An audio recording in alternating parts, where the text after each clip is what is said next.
ছাত্ৰ ছাত্ৰীসকল তোমালোকক মোৰ চেনেললৈ স্বাগতম জনাইছোঁ। আজি তোমালোকৰ বাবে মই লৈ আহিছোঁ HS ফাৰ্ষ্ট ইয়াৰৰ ইংলিছৰ হৰ্ণবিল কিতাপখনৰ ফাৰ্ষ্টৰ চেপ্টাৰটোৰ কেইটামান ইম্পৰ্টেণ্ট কুৱেশ্যন এনচাৰ। আমি ভিডিঅ'টো আৰম্ভ কৰোঁ। ফাৰ্ষ্টৰ কুৱেশ্যনটো হৈছে mention 3 reasons how the author's grandmother spent her days after he grew up. এনচাৰটো হ'ল after the author had grown up, he was given a room of his own, and the common link of friendship with his grandmother was snapped. The grandmother found new ways to spending her time. She spent her time at the spinning wheel. While spinning, he recited her prayers. She relaxed for a while in the afternoon to feed the sparrows. Question number 2.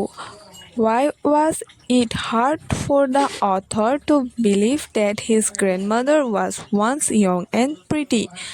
Answer is, it was hard for the author to believe that his grandmother was once young and pretty because she had been old and wrinkled for the 20 years that he had known her. Question number 3 is, how does Kushan Singh describe his grandmother?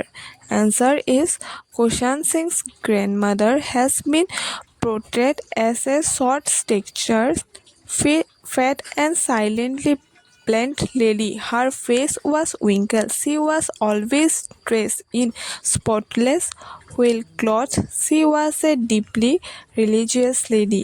Her lips were always moving in silent and continuous prayers. She went to the temple and read scriptures. Kushan's grandmother was also a kind lady. While going to the temple school to drop him, she used to feed the village dogs. When they went to the city, she looked to feed the sparrows. She had great appreciation for him. She took great care of him in the village. Question number 4 is, explain old so terribly old that she could not have grown older. Answer is, Kushan Singh's the narrator says that his grandmother was terribly old. She could not appear young and beautiful. Her face was a crisis cross of wrinkles. She was short, fat, and silently bland. The very idea of her being young and pretty did not appeal to the mind because from his very childhood, the narrator saw his grandmother as an old lady. Question number 5 is, how could the grandmother be beautiful without being pretty?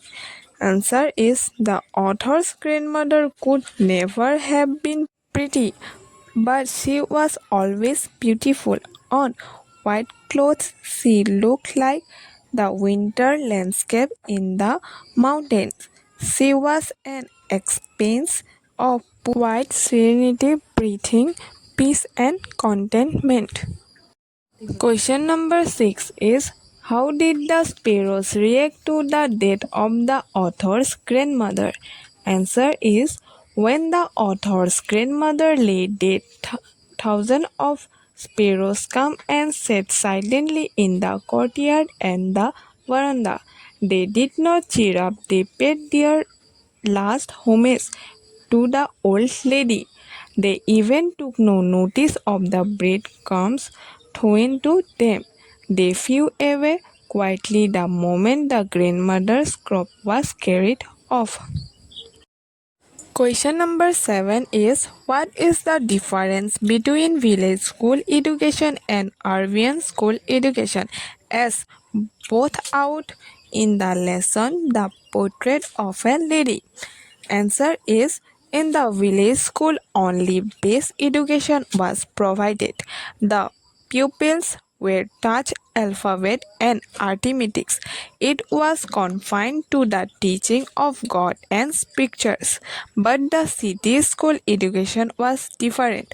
The school gave education on subjects such as English, science, music, etc.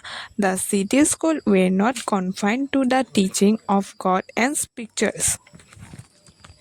Question number 8 is mention 3 reasons why the author's grandmother was disturbed when he started going to the city school. Answer is 3 reasons why the author's grandmother was disturbed when he started going to the city school where she was not in favor of Western science and learning. She was distressed that there was not teaching about God and scriptures. She did not like the lesson in music. To her, music had lit associations. It was monopoly of her lost and vigorous and not meant for gentle flock.